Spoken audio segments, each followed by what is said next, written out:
Es una realidad, y es importante decirlo, que los cristianos creemos que Cristo reina en este momento. Cristo es rey en este momento. No será rey Cristo cuando venga por segunda ocasión, ya es rey en este tiempo. El reino universal de Cristo comenzó cuando se levantó victorioso de la tumba y ascendió a su trono sentándose a la diestra del Padre. Y este se consumará por completo cuando elimine el poder de todos sus enemigos físicos y espirituales. Pero tal vez se puedan estar preguntando, ¿cómo puedes decir que Cristo reina en este tiempo? Y todas las injusticias que se cometen y todos los abusos que se cometen. Si Cristo reina, ¿por qué existe el coronavirus? ¿Realmente les parece que Cristo reina? ¿Realmente creen que Cristo reina a través de todas las circunstancias que experimentamos? Es importante decir que aunque Cristo reina, durante su reino, estas autoridades, tanto físicas como espirituales, siguen actuando en nuestra contra y lo harán hasta que Cristo venga por segunda ocasión. Ahora es una realidad que si Dios quisiera terminar en este momento con la maldad, si quisiera terminar con la enfermedad, podría hacerlo, ¿están de acuerdo? Él es el Dios Todopoderoso y si Él quisiera en este momento terminar con la maldad, Él podría hacerlo. Entonces, ¿por qué no lo hace? Me pareció increíble este pensamiento de John Piper. Vean lo que dice. Dios quiere que la muerte continúe en el mundo, incluso sobre sus propios hijos, como un testimonio duradero del horror extremo del pecado. Dios quiere que la muerte continúe en el mundo, incluso sobre sus propios hijos, como un testimonio duradero del horror extremo del pecado. Lo que está diciendo Piper aquí es que Dios quiere que nos demos cuenta, que experimentemos las consecuencias de nuestro pecado, las horribles consecuencias de nuestra caída. Pero Él mismo se ha entregado para algún día encargarse de todas estas consecuencias y el último enemigo que será vencido será la muerte. Así que los cristianos tenemos una esperanza increíble. Tenemos la esperanza de que ese día donde todo será justo y perfecto llegará. Todos los que estamos aquí estoy seguro que anhelan justicia. No anhelan el día en que la maldad, la enfermedad y la muerte desaparezcan. No sé si en este tiempo de tanta muerte ustedes han tenido que pasar por la pérdida de un familiar. Y cuando están en ese momento, estoy seguro que quisieran que la muerte ya no existiera más. Y ese día llegará.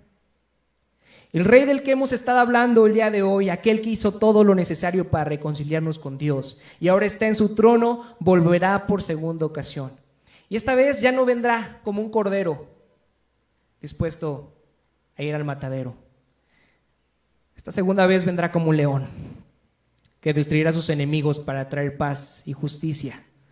Lo que nos lleva a la pregunta 52 del Catecismo de Heidelberg. ¿Qué consuelo te ofrece el retorno de Cristo para juzgar a los vivos y a los muertos? Vean la respuesta. Que en todas mis miserias y persecuciones, con plena confianza, espero del cielo como juez, aquel mismo que primeramente se puso delante del juicio de Dios por mí y alejó de mí toda maldición, el cual echará a todos los enemigos suyos y míos en las penas eternas. Y a mí, con todos los elegidos, me conducirá al gozo del cielo y a la gloria eterna.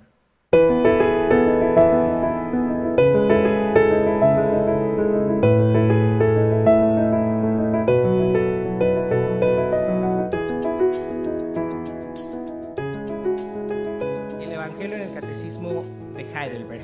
El día de hoy estaremos reflexionando en algunos versículos del capítulo 10 de la carta a los Hebreos. Entonces les pido que puedan tener abiertas sus Biblias en el capítulo 10 de la carta a los Hebreos.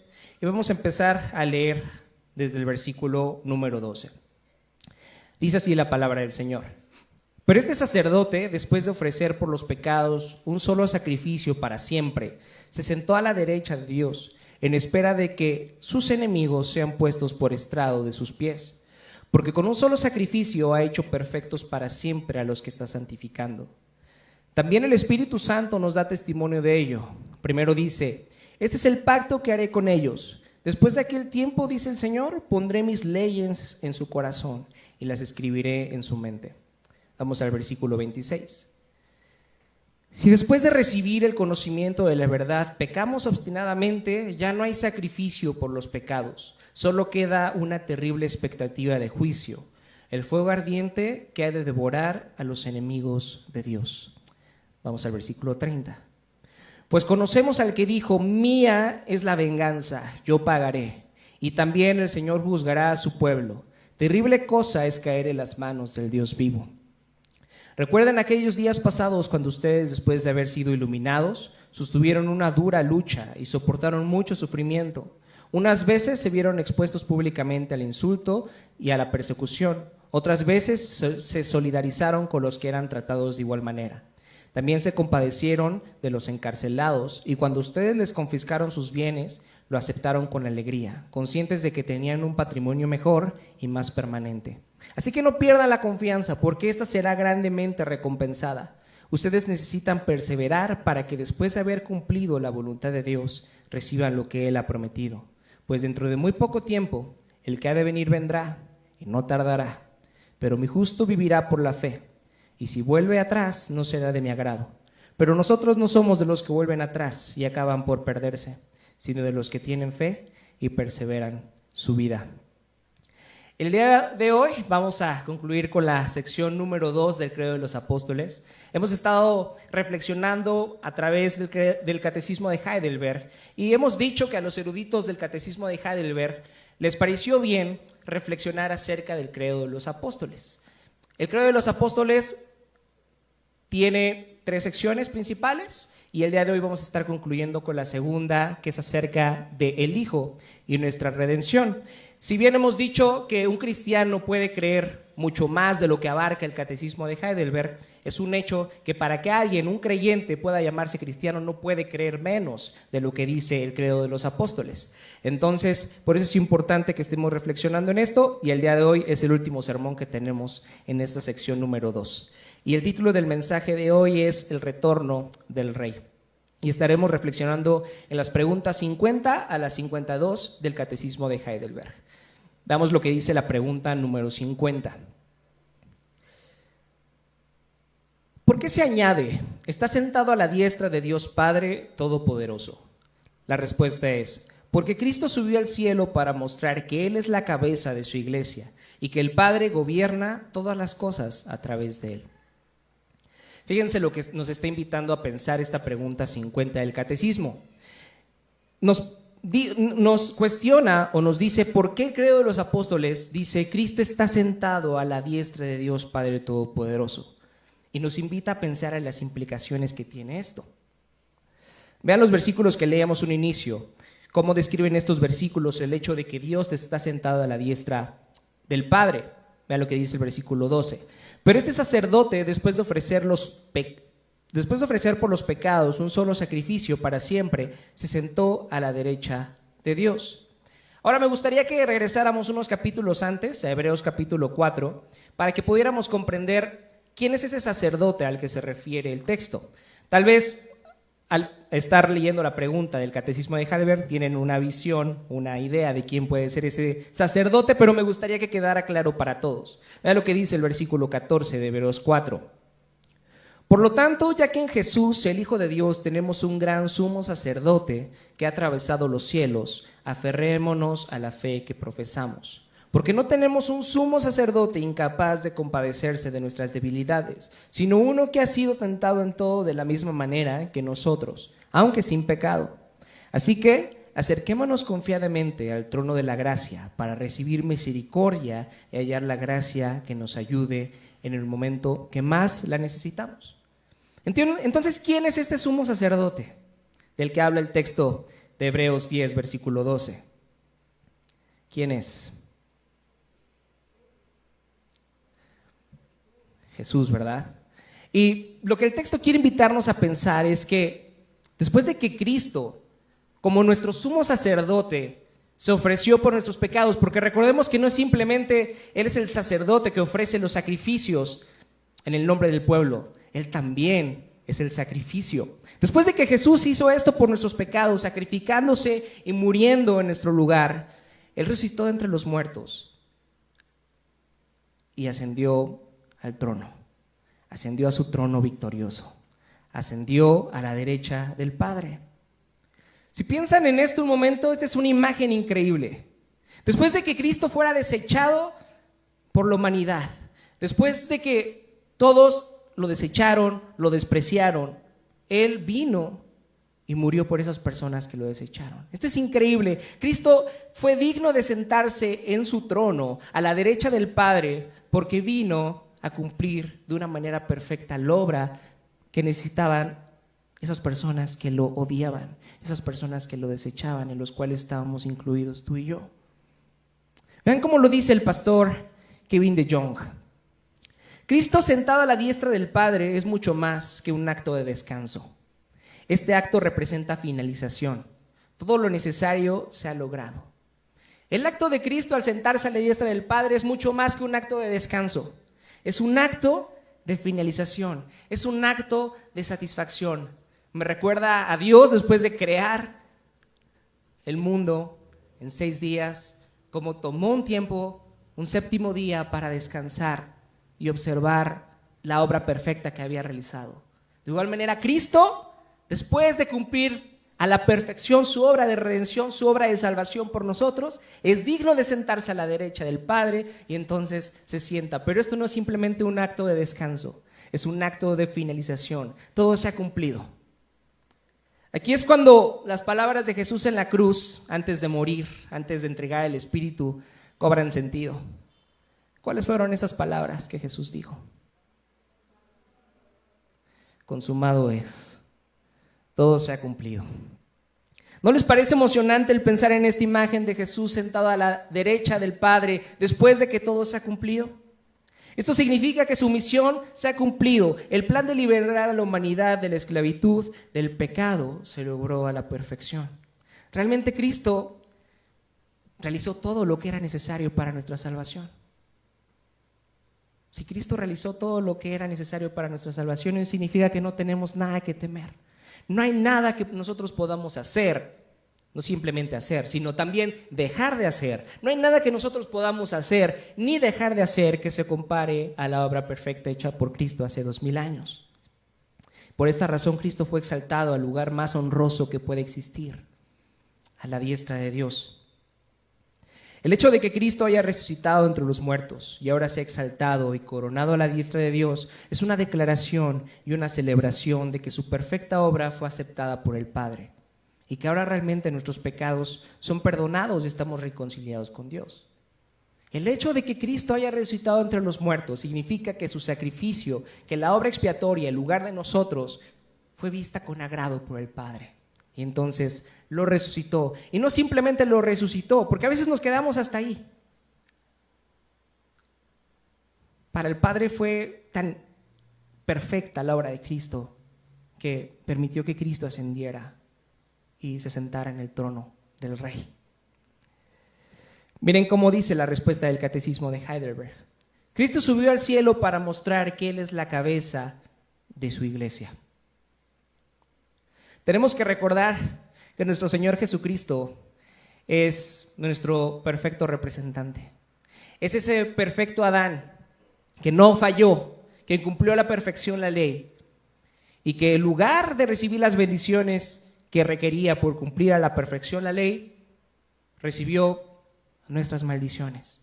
Fue un perfecto intercambio. ¿Se dan cuenta? Nuestras maldiciones por nuestro pecado, por nuestra falta, fueron imputadas en Él. Y entonces Él nos da de sus bendiciones después de haber vivido una vida perfecta al morir por nosotros, al hacerse maldito por nosotros. Y entonces tenemos que recordar que Cristo hizo esto para ser nuestro representante delante de Dios. Y entonces cuando Él está a la diestra del Padre, Él desde ahí nos está representando como nuestra cabeza. Nosotros somos su cuerpo, Nosotros somos su cuerpo. Si Cristo realmente está sentado a la diestra de Dios, eso significa que su iglesia es aceptada y glorificada junto con Él. Cuando Cristo es aceptado a sentarse en el trono del Padre, nosotros somos aceptados también por Dios. ¿Se dan cuenta lo maravilloso que es esta obra de que Cristo sea digno de sentarse a la diestra de Dios? Cristo fue entronizado como rey, pero su principal función al estar a la diestra del Padre es ser nuestro sumo sacerdote.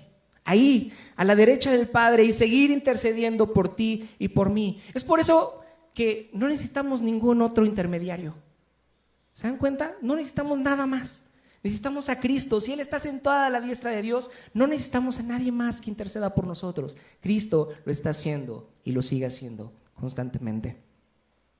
Entonces no tenemos nada que temer. Vean la segunda parte de la respuesta a la pregunta 50. Acerca de las implicaciones de que Cristo esté sentado a la diestra del Padre. Y dice, el Padre gobierna todas las cosas a través de Él. Para entender un poco mejor esta idea, me gustaría que me acompañaran en Hebreos capítulo 1. Y los primeros 3 versículos de Hebreos capítulo 1 también nos describen la razón por la cual Cristo fue digno de sentarse a la diestra del Padre. Vean lo que dice Hebreos capítulo 1, versículo 1. Dios, que de muchas veces y de varias maneras habló a nuestros antepasados en otras épocas por medio de los profetas, en estos días finales nos ha hablado por medio de su Hijo. A este lo designó heredero de todo, y por medio de él hizo el universo.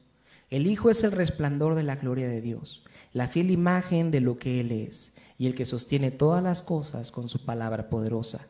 Después de llevar a cabo la purificación de los pecados, se sentó a la derecha de la majestad de las alturas. Fíjense lo que dice en el versículo 2, que Dios ha señalado a su Hijo Jesucristo para que sea heredero de todas las cosas. Esto no es así solamente por el perfecto sacrificio que hizo en nuestro lugar, sino también ahí agrega algo. Fíjense lo que dice, a este lo designó heredero de todo y por medio de él, ¿qué? Hizo el universo. Cristo es el creador, también es el heredero de todas las cosas, porque Él hizo todas las cosas. ¿Qué cantábamos hace un momento?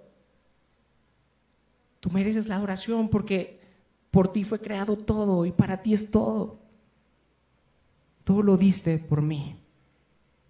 Estas verdades sobre la persona de Jesucristo son asombrosas, y el propósito del autor de Hebreos al decirnos esto es que podamos nuestra atención, nuestra admiración, nuestro respeto pueda enfocarse a la persona de Jesús. Él siendo Dios, Él siendo la imagen de Dios, con su palabra poderosa creó los cielos y la tierra. Él, el creador del universo, vino a hacerse cargo de tus mayores problemas para que tú puedas estar reconciliado con Dios. Vean cómo lo dice el pastor John Piper. Cuando vemos esta imagen de Cristo sentado a la diestra de la majestad, Él no está allí solo para ser honrado por la obra perfecta de purificación que hizo para salvarnos. También está allí para ser honrado por la palabra de su poder que nos preserva. A Él debemos nuestra purificación de pecados y Él también debemos nuestra existencia.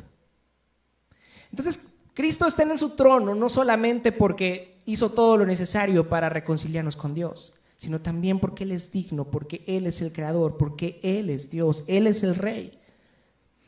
Y entonces, si Él es nuestra cabeza, si Él es nuestro representante y Él está en el trono, ¿quién se atreverá a luchar contra un pueblo que tiene como capitán a este Señor? ¿Quién podrá enfrentarse con nosotros? Si crees que Dios está en tu trono, si crees que en el Salvador, en el que has puesto tu confianza, está en su trono, ¿de qué tienes que temer? Si Jesús es realmente nuestro Rey triunfante, quien ha vencido al pecado, la muerte y el infierno, y eres capaz de poner tu esperanza en Él, déjame decirte que tú estás siendo representado en Él, y no hay posibilidad de que seas aniquilado ni desechado por Dios. Y si tú no has puesto tu confianza esta mañana en la obra perfecta de Cristo, este es un buen momento para reflexionar acerca de esto. Este es el Dios que adoramos los cristianos, el Dios que dejó su gloria para venirse a hacerse cargo de las consecuencias de nuestro pecado, de nuestra maldad. Es importante decir que Cristo se entregó por nosotros porque toda la humanidad estaba caída y en rebelión en su contra. Pero a través de su sacrificio abrió la posibilidad de cambiar la condición de nuestro corazón. Vean lo que dice el versículo 15 de Hebreos 10. Vean lo que pasa inmediatamente después de que Cristo se sienta en su trono. Versículo 15. También el Espíritu Santo nos da testimonio de ello. Primero dice, este es el pacto que haré con ellos. Después de aquel tiempo, dice el Señor, pondré mis leyes en su corazón y las escribiré en su mente.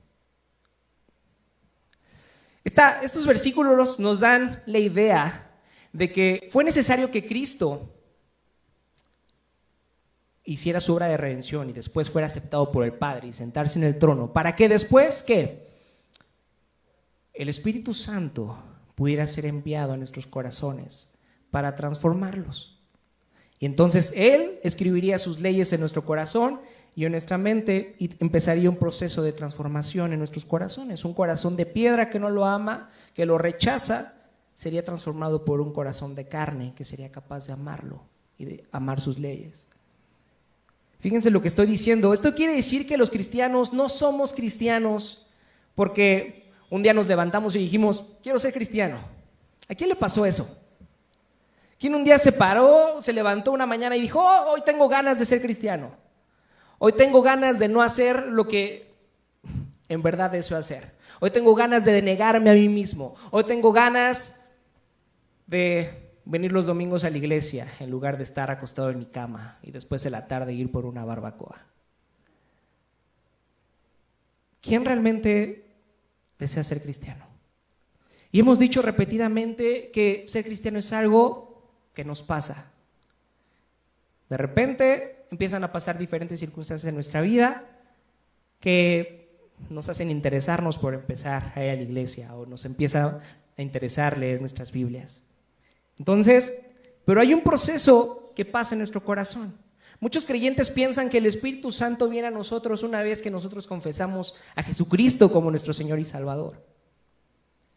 Pero para que un corazón de piedra pueda reconocer a Cristo como su Señor y Salvador, necesita que previamente el Espíritu Santo haga una obra de regeneración en él.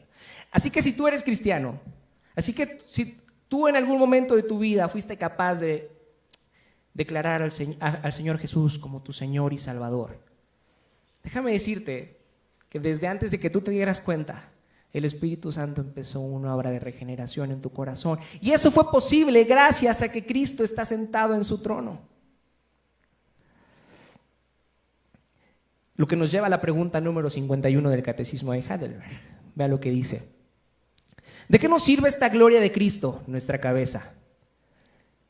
La respuesta es, primero, para que el Espíritu Santo derrame en nosotros, sus miembros, los dones celestiales. Segundo, para protegernos y ampararnos de todos nuestros enemigos a través de su poder.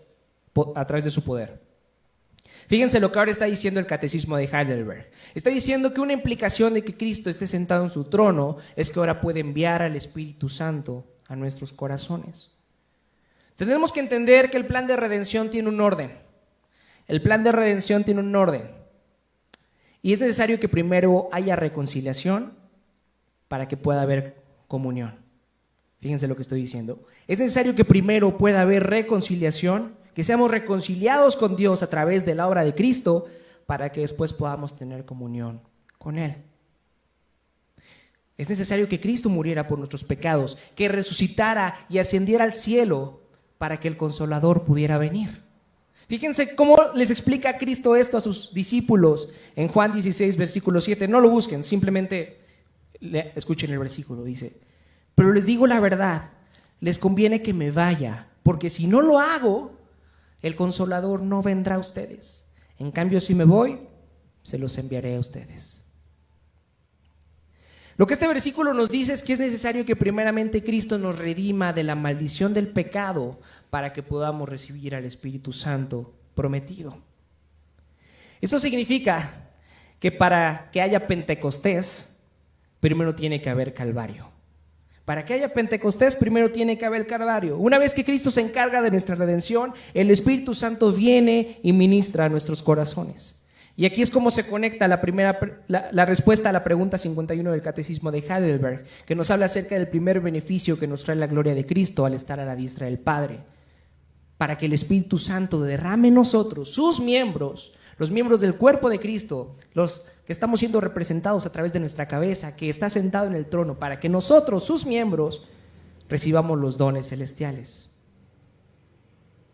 Entonces, una de las implicaciones de que el Espíritu Santo de Dios venga a nosotros, que venga a nuestros corazones, es que va a derramar dones celestiales, va a derramar habilidades celestiales para los miembros de su cuerpo. Y ahora la pregunta que tenemos que hacernos es, ¿por qué el Espíritu Santo tendría que derramar estas habilidades, estos dones sobre su pueblo?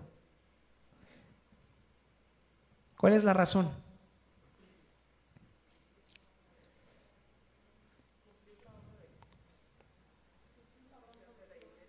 Aquí dice Anita que para cumplir la obra de Cristo. Estoy de acuerdo. Pero para que nos quede a todos claros, me gustaría que entender un poco más esto. Tenemos que recordar el día de Pentecostés. Hace una semana, varias iglesias recordaron este día en el que el Espíritu Santo se manifestó a la iglesia del primer siglo. Me gustaría que me acompañaran en sus Biblias en Hechos capítulo 2, versículo 17. Hechos 2 nos narra acerca de lo que sucedió cuando los creyentes fueron llenos del Espíritu Santo. ¿Recuerdan qué fue lo que sucedió? ¿Cómo se dio esta manifestación del Espíritu Santo en los creyentes de la primera iglesia? ¿Qué pasó?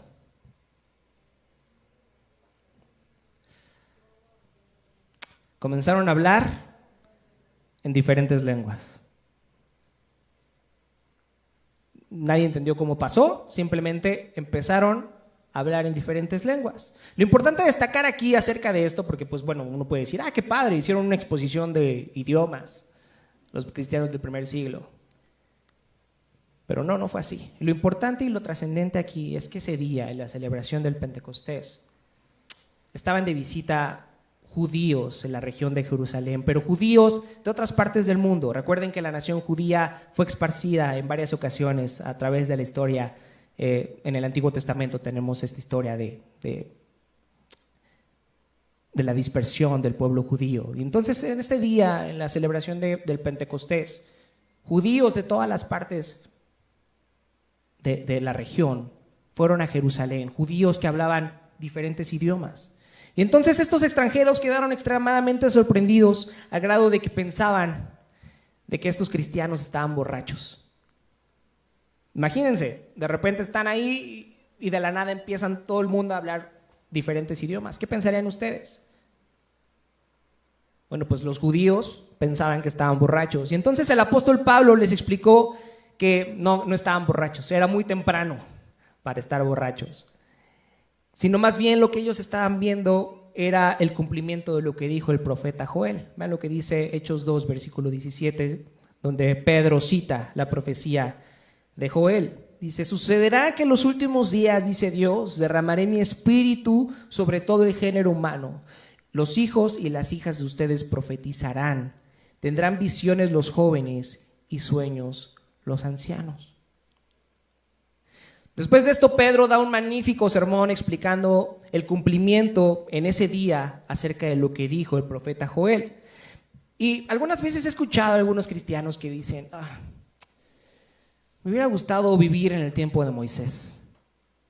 Si yo hubiera visto cómo él abría el mar, entonces para mí hubiera sido más fácil creer. No en este tiempo que me dicen que tengo que confiar en lo que dice un libro. No, si hubiera visto eso, yo creería ciegamente. Hay otros que dicen, a mí me hubiera gustado vivir en el tiempo del rey David y poder ver el esplendor del reino de Israel. Pero sinceramente creo que vivimos en el mejor tiempo para creer en el Dios creador del universo.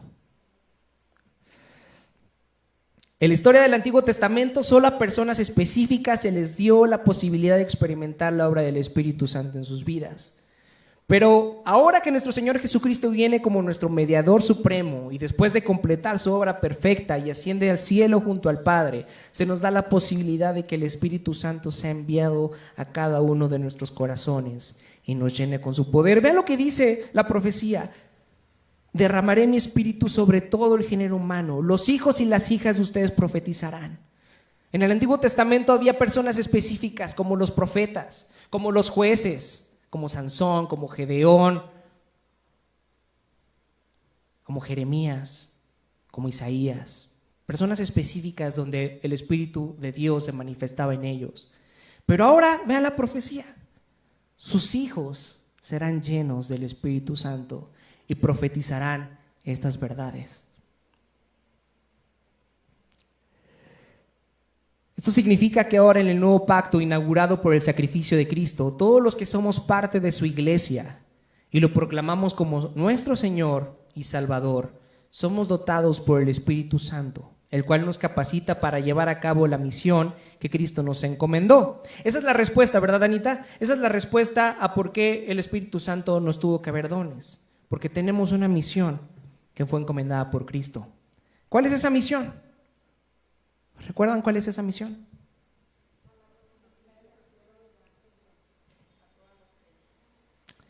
Dice Mateo 28:19, ir a ser discípulos a todas las naciones, bautizándolos en el nombre del Padre, del Hijo y del Espíritu Santo.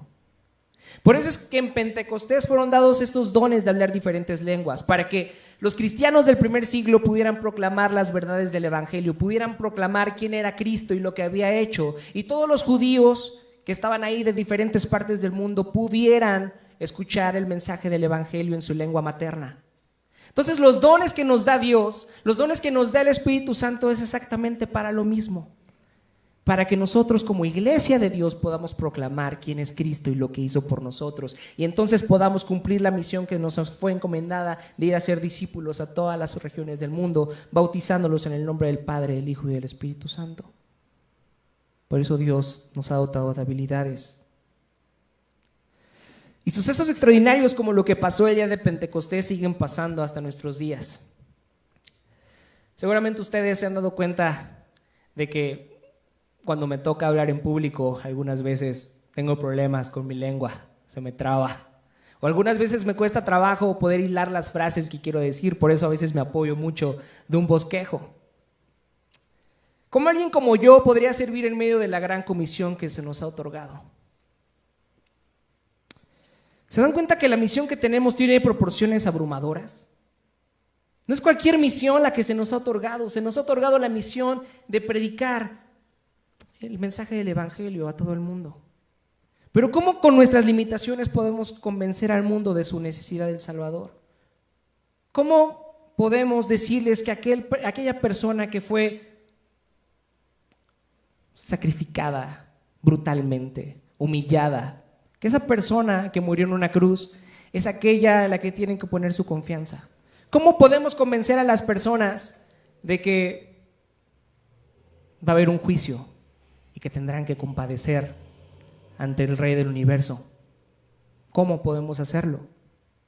La respuesta corta es que no podemos hacerlo. Pero el Espíritu Santo sí puede hacerlo.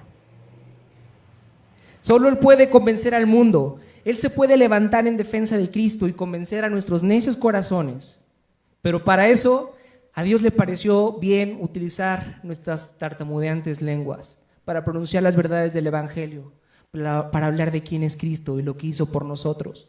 Todos los cristianos somos dotados por el Espíritu Santo. Todos los cristianos somos dotados de diferentes habilidades para llevar a cabo la misión que Dios nos encomendó. Y todos no tenemos las mismas habilidades. A algunas personas se les han dado habilidades diferentes. Hay una variedad de dones dados por el Espíritu Santo, pero todos tienen el fin común de poder proclamar las verdades del Evangelio. Belén, entonces, significa Dios con nosotros. La cruz significa Dios por nosotros. Y Pentecostés significa Dios en nosotros. ¿Realmente estás consciente de que Dios habita dentro de ti y está transformando tu corazón. Estás consciente de que el poder divino de Dios está dentro de ti y te está capacitando para que puedas poner tu vida a su servicio y compartir las buenas nuevas de que Él vino a rescatarnos en la persona de Jesús. ¿Realmente estás poniendo en práctica estas habilidades que Dios te ha dado? Ahora vean la segunda parte de la respuesta 51 del Catecismo de Heidelberg acerca del segundo beneficio que nos trae la gloria de Cristo al estar a la diestra del Padre. Y dice, segundo, para protegernos y ampararnos de todos nuestros enemigos a través de su poder. ¿De qué manera Cristo nos protege y nos ampara de todos nuestros enemigos a través de su poder? Vean lo que dice el versículo 12 de Hebreos 10. Pero este sacerdote, después de ofrecer por los pecados un solo sacrificio para siempre, se sentó a la derecha de Dios en espera de que sus enemigos sean puestos por estrado de sus pies. Aquí el autor de Hebreos está haciendo referencia al Salmo 110, versículo 1, que dice, así dijo el Señor a mi Señor, siéntate a mi derecha hasta que ponga a tus enemigos por estrado de tus pies. Es una realidad, y es importante decirlo, que los cristianos creemos que Cristo reina en este momento. Cristo es rey en este momento. No será rey Cristo cuando venga por segunda ocasión, ya es rey en este tiempo. El reino universal de Cristo comenzó cuando se levantó victorioso de la tumba y ascendió a su trono sentándose a la diestra del Padre. Y este se consumará por completo cuando elimine el poder de todos sus enemigos físicos y espirituales. Pero tal vez se puedan estar preguntando, ¿cómo puedes decir que Cristo reina en este tiempo? Y todas las injusticias que se cometen, y todos los abusos que se cometen. Si Cristo reina, ¿por qué existe el coronavirus? ¿Realmente les parece que Cristo reina? ¿Realmente creen que Cristo reina a través de todas las circunstancias que experimentamos?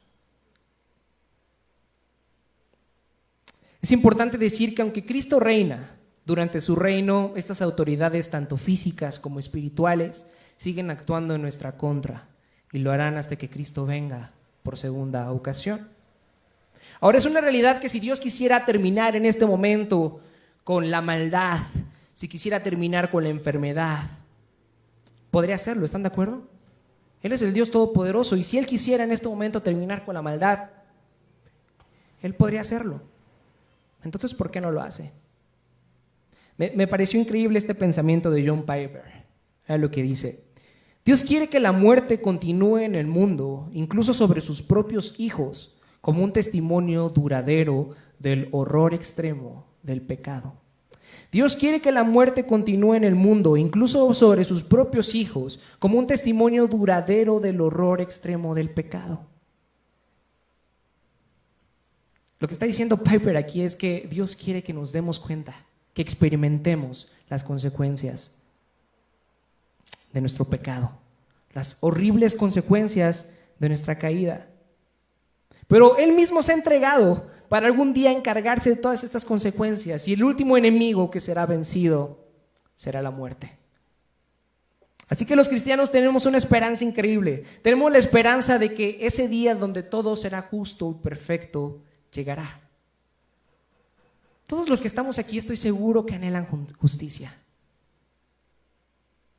No anhelan el día en que la maldad, la enfermedad y la muerte desaparezcan.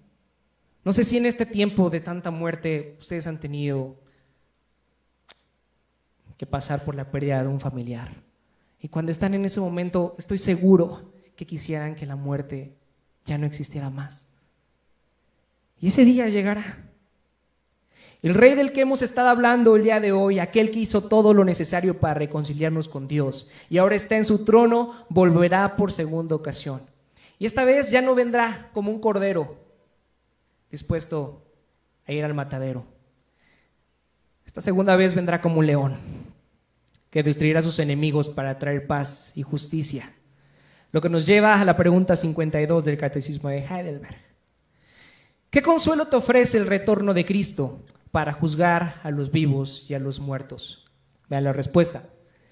Que en todas mis miserias y persecuciones, con plena confianza, espero del cielo como juez, aquel mismo que primeramente se puso delante del juicio de Dios por mí y alejó de mí toda maldición, el cual echará a todos los enemigos suyos y míos en las penas eternas.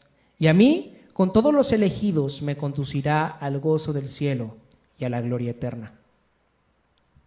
Esta última pregunta nos recuerda una realidad que pronto sucederá. Cristo vendrá por segunda vez. Cristo viene pronto. Cristo en su primera venida vino a la tierra como un bebé, al que fue necesario que se le cambiaran los pañales.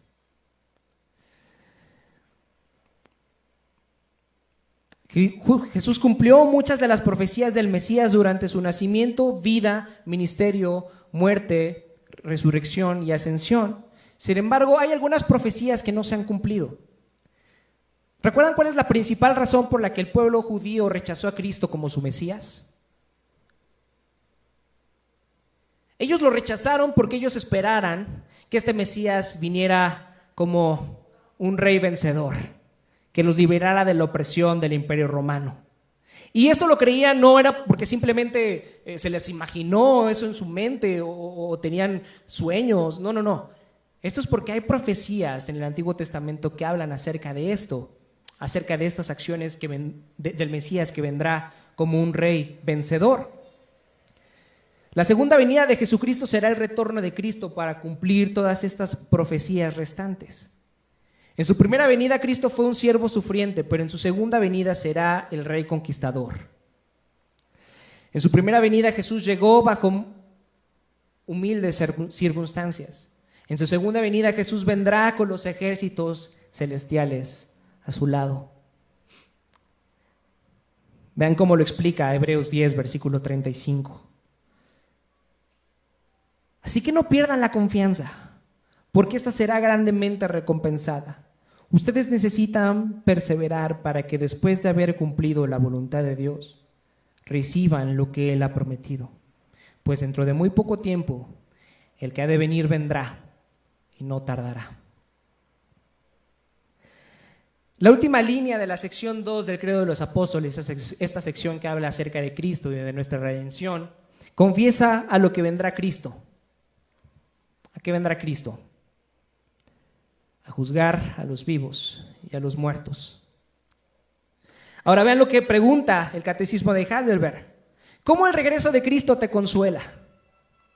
Esa es la pregunta que está haciendo el Catecismo de Heidelberg. ¿Cómo el saber que Cristo vendrá a juzgar a los vivos y a los muertos te consuela?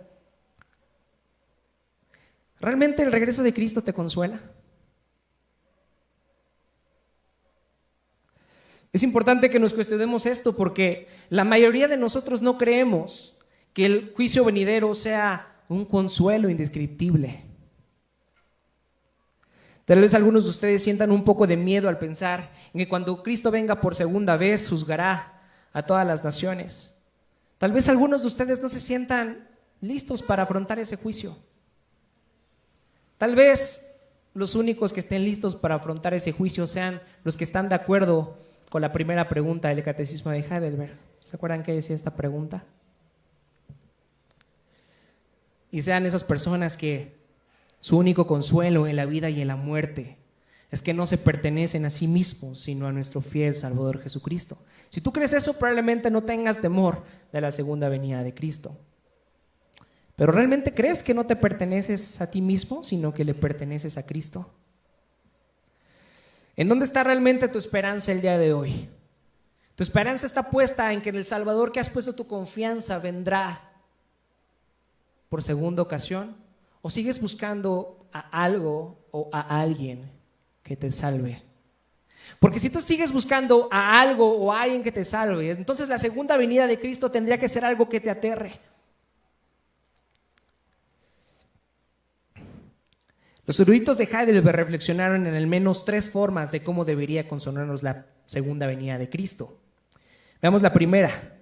Dice, que en todas mis miserias y persecuciones, con plena confianza, espero del cielo como juez, aquel mismo que primeramente se puso delante del juicio de Dios por mí y alejó de mí toda maldición. Entonces, primeramente, el retorno del Rey, y en lo que tendremos que encontrar nuestra esperanza, es que el retorno del Rey significa la absolución total y pública del pueblo de Dios. ¿No les parece increíble la forma en la que le expresa el catecismo de Heidelberg? Dice, espero del cielo, volteo a ver al cielo con plena confianza, a esperar como juez aquel que fue juzgado en mi lugar ante Dios, alejando de mí toda maldición.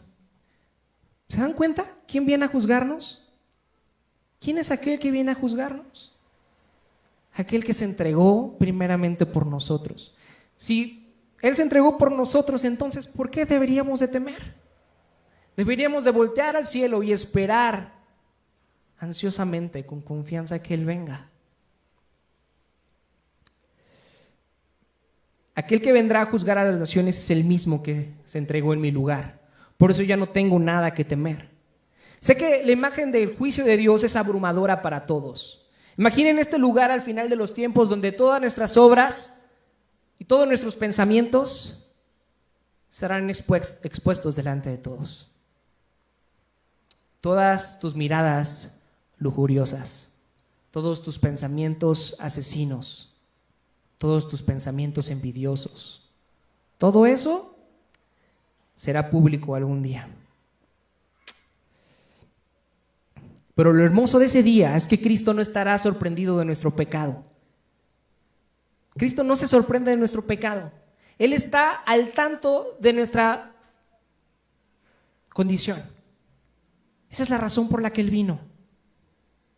Porque Él sabe que somos incapaces si Él no viene y lo hace en nuestro lugar. Por eso vino por primera vez. La primera venida de Cristo es la prueba más grande de que Él está consciente de nuestro pecado y no le sorprende, pues Él mismo tuvo que venir a nuestra vergüenza, a nuestra bancarrota espiritual, para a través de su sacrificio perdonarnos. Y después de que todo esto quede expuesto, después de que todo lo que realmente somos quede expuesto, no hay posibilidad de que Cristo nos mire y diga, maldito seas, porque Él ya se hizo maldito por nosotros. Este es el juez que esperamos. Entonces no hay nada que temer. Vean cómo lo expresa el apóstol Pablo en Romanos capítulo 5, versículo 9. Me parecen bellísimos estos versículos. Romanos capítulo 5, versículo 9. Y ahora que hemos sido justificados por su sangre, ¿con cuánta más razón por medio de Él seremos salvados del castigo de Dios? Porque si cuando éramos enemigos de Dios fuimos reconciliados con Él mediante la muerte de su Hijo, ¿con cuánta más razón, habiendo sido reconciliados, seremos salvados por su vida? Y no solo esto, sino que también nos regocijamos en Dios por nuestro Señor Jesucristo, pues gracias a Él ya hemos recibido la reconciliación. Así que no hay nada que temer. El retorno del Rey significa la confirmación de la gracia y el perdón que hemos obtenido de Cristo. Los hijos de Dios seremos meros espectadores este día. Y nuestra seguridad seguirá estando en la obra perfecta realizada por Cristo a nuestro favor. Ahora veamos la segunda forma en la que debería de consonarnos la segunda venida de Cristo, según el catecismo de Heidelberg. Él echará a todos los enemigos suyos y míos en las penas eternas. Es importante aclarar aquí que cuando el catecismo de Heidelberg se refiere a mis enemigos, no se refiere a esas personas que me caen mal, esas personas que no me caen bien, sino se refiere a todas esas personas que se oponen a nuestra misión de proclamar las verdades del Evangelio. Todas esas personas son enemigas de Dios y por lo tanto son enemigas de nosotros, y esas personas serán las que son juzgados. Ahora, ¿de qué manera esto te consuela? ¿Realmente te consuela pensar que los no creyentes serán enviados a las penas eternas? ¿Nunca han pensado que Dios es muy vengativo y sanguinario al querer enviar a las personas al infierno? A muchas personas cristianas les incomoda mucho pensar en la idea de un juicio. Y aunque en su mente saben que ese día vendrá, en el fondo de su corazón desean que ese día no llegue. Y tal vez esa sea la razón por la que hemos decidido dejar de predicar el evangelio a nuestros familiares y amigos. Porque si en verdad pensáramos que un día de juicio está por venir, no nos gustaría que esas personas a las cuales queremos fueran a la eterna condenación. Creo que la razón por la que probablemente la doctrina del infierno nos pueda parecer ofensiva es porque realmente no tenemos enemigos reales. Tal vez no hemos sufrido mucho a manos de otros y nuestra fe nos ha costado muy poco. Tal vez la idea de la condenación eterna parezca anticuada, parezca exagerada. Cuando tus mayores enemigos son una suegra autoritaria y metiche. Cuando tus mayores enemigos son los periodistas amarillistas. Cuando tu peor enemigo o tu peor problema es la cuarta transformación. Si esos son tus mayores problemas, entonces probablemente la idea de un infierno, la idea de un juicio, de una condenación eterna te parezca exagerado. La única forma de encontrar el verdadero sentido a la idea de que Cristo enviará a todos sus enemigos al infierno es ser conscientes de nuestro pecado, de nuestra propia condición y la maldad que hay en el mundo. Si echamos un vistazo nos daremos cuenta qué tan importante es que Dios sea un Dios que tiene una ira capaz de esperar para hacer juicio en contra de todos sus enemigos. Hace algunos días escuché la noticia de un hombre de 72 años que asesinaba, descuartizaba mujeres en Atizapán. Es una noticia reciente, tal vez ustedes están al tanto de esto. Y al ver la televisión, entrevistaron a uno de los familiares de las víctimas que llevaban años buscando a su familiar y dije, qué horrible que te enteres de esta forma, de la forma en que fue asesinada, que fue tratada tu familiar, tu hija, tu hermana. Y podemos pensar, qué hombre tan más sanguinario y espantoso, ¿cómo fue capaz de hacer eso? Y lo sorprendente de este caso es que los vecinos que estuvieron alrededor de él no consideraban que fuera alguien capaz de hacer eso. Es más, decían que les parecía una buena persona, una persona en la cual podían confiar. Ahora, cuando vemos cosas así, es muy fácil pensar en lo monstruoso de otras personas. ¿Están de acuerdo? Cuando vemos historias como la del feminicida de Atizapán, es muy fácil pensar en lo monstruoso de otras personas, pero casi nunca pensamos en nuestro propio odio, de nuestras ganas de destruir a otras personas con las que estamos de acuerdo. ¿Cómo me gustaría que desaparecieran los chairos? ¿Cómo me gustaría que desaparecieran los fifís? ¿Cómo está ese pensamiento en su mente estas últimas semanas que se acercan las elecciones? ¿Cómo nos gustaría que desaparecieran esas personas de las que no nos gustan sus ideas ni cómo piensan? ¿Cómo quisiéramos que desaparecieran de este mundo? Y si Dios nos refrenara nuestro pecado y tuviéramos el poder, podríamos ser tan asesinos y sanguinarios como el asesino de Atizapán. Pero quiero que pensemos en algo importante. Si para nosotros al contemplar estos actos monstruosos nos parece algo horrible y quedamos horrorizados, si nosotros siendo malos al contemplar esto nos parece horrible, ¿qué será para Dios? Que tiene que contemplar todos los crímenes del mundo, que tiene acceso a contemplar todos los asesinatos del mundo, todas las masacres, todos los adulterios del mundo, todas las infidelidades, todas las agresiones, todas las violaciones, a toda mujer golpeada, a toda mujer asesinada, cada engaño, cada acto de corrupción, cada fornicación, cada acto de explotación, cada palabra hipócrita. Dios es testigo de todo esto, y si a mí siendo una persona mala me sorprende, ¿qué será para Dios que es santo, santo, santo contemplar todo esto?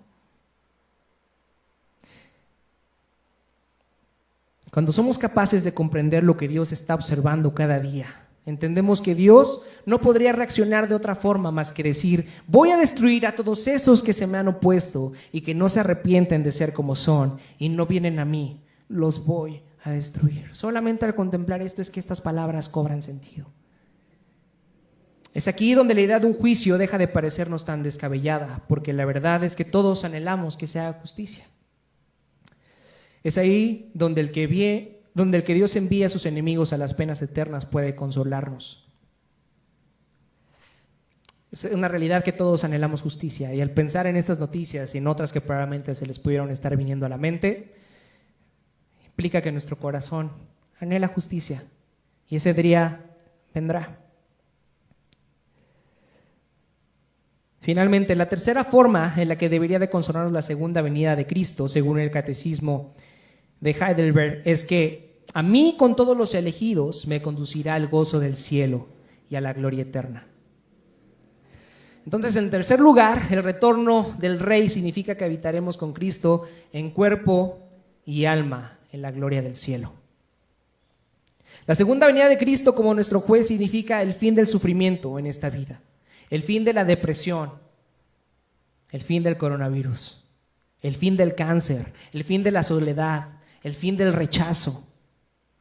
En conclusión, el fin del pecado y sus consecuencias. Esto es lo que significa el retorno del Rey.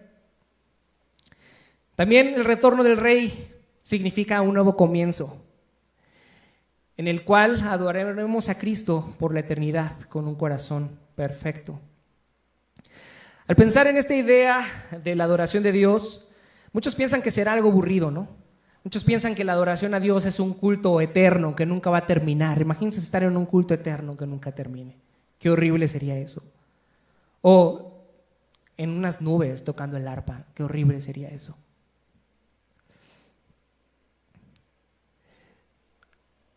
Cuando Cristo venga y renueve todas las cosas, todo funcionará como debió haber funcionado desde el principio, incluidos nosotros. Esta idea de adorar a Dios es que nosotros cumpliremos la razón por la que fuimos creados. Y al pensar en esto pienso en el Salmo 148, donde dice que los árboles alaban a Dios, donde dice que los animales alaban a Dios, donde dice que los astros y que todo lo que respira alaba a Dios. Pero ¿cómo los animales, cómo los árboles, cómo los astros pueden alabar a Dios si ellos no cantan, si ellos no leen la Biblia, si ellos no hacen nada de eso? ¿Cómo es que lo hacen? Cumpliendo el propósito para el que fueron creados. De igual forma nosotros, de esta forma adoraremos a Dios, cumpliendo el propósito para el cual fuimos creados. ¿Cuál fue ese propósito por el que fuimos creados? Fuimos creados para multiplicar en el mundo la imagen de Dios.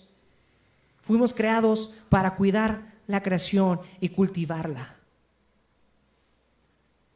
Para que cuando fuéramos algo de la creación y nos sorprendiera, en lugar de rendir nuestra adoración hacia eso que nos sorprende, podamos rendir nuestro corazón al que creó eso que nos sorprende.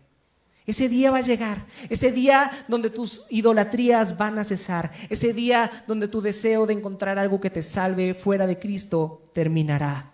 Y por fin vas a cumplir el propósito para el cual fuiste creado.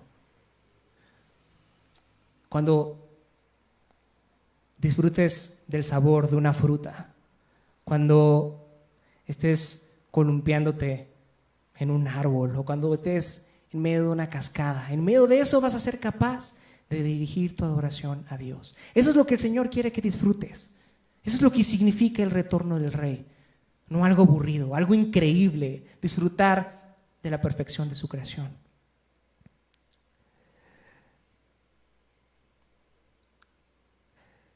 ¿Se ha preguntado por qué nos emociona tanto ver a las personas rescatando perros en las calles? O salvando a los animales en medio de los incendios forestales. ¿Por qué nos apasiona tanto? ¿Por qué hay personas que dicen, no, yo me voy a unir a todas estas brigadas de ayuda a la naturaleza? Hace poco tuve la oportunidad de ver a alguien que admiro demasiado recogiendo la basura en una reserva natural, recogiendo la basura que otras personas habían tirado y me sorprendí y dije, es increíble. Y mi admiración hacia esa persona creció más.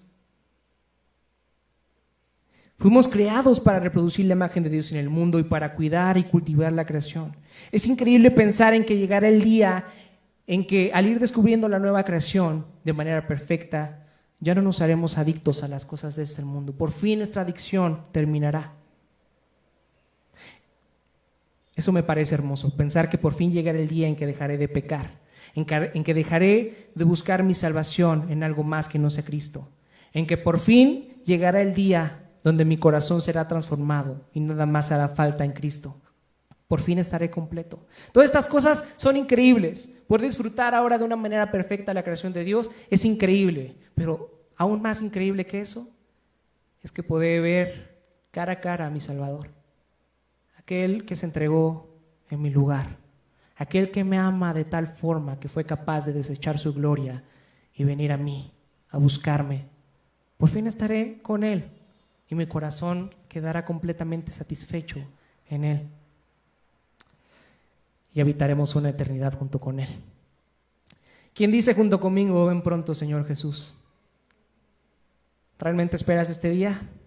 ¿Realmente esperas el retorno del Rey? Ánimo, hermanos, tenemos razones de sobra para esperar el retorno de nuestro Señor, el retorno del Rey. Y esto simplemente significa que lo mejor está por venir. Vamos a orar. Señor, te damos gracias por ese sacrificio perfecto que hiciste por nosotros, que fue capaz de ponerte a la diestra del Padre. Y desde ahí confiamos en que intercedes por nosotros. Desde ahí tenemos nuestra confianza puesta en que no hay nada que temer. Tú hiciste todo lo necesario para que pudiéramos ser reconciliados con Dios. Gracias porque este sacrificio implica que tú enviaste a tu Espíritu Santo a nuestro corazón. Este Espíritu Santo que clama dentro de nosotros, Abba Padre. Padre, que en verdad te podamos ver como nuestro papito, en medio de cualquier circunstancia que estemos experimentando, en medio de cualquier injusticia, en medio de cualquier proceso que nos puede estar causando depresión, angustia, dolor. Recordar que te tenemos y recordar que un día vendrás a restaurar todo, que un día vendrás a restaurar nuestro corazón por completo. Y entonces mi corazón dejará de adorar otras cosas. Mi corazón por fin será completamente restaurado. Y solamente tú bastarás. Solamente la belleza de tu rostro será lo único capaz de cautivar mi corazón. Padre, tú sabes que anhelo las cosas de este mundo. Tú sabes cuánto disfruto de las cosas que tú creaste, pero anhelo el día de poder disfrutar todo esto y darte a ti la gloria por esto. Padre, sigue transformando nuestro corazón. Reconocemos que tu Espíritu Santo vive en nosotros y que nos transforma día con día. Sigue haciendo este trabajo de purificación, sigue haciendo este trabajo de santificación. Gracias, Padre, y que podamos voltear al cielo y que podamos esperar confiadamente a aquel que nos ama de una forma tan perfecta. Ven pronto, Señor Jesús. Pedimos esto en el nombre precioso de tu Hijo Jesucristo. Amén.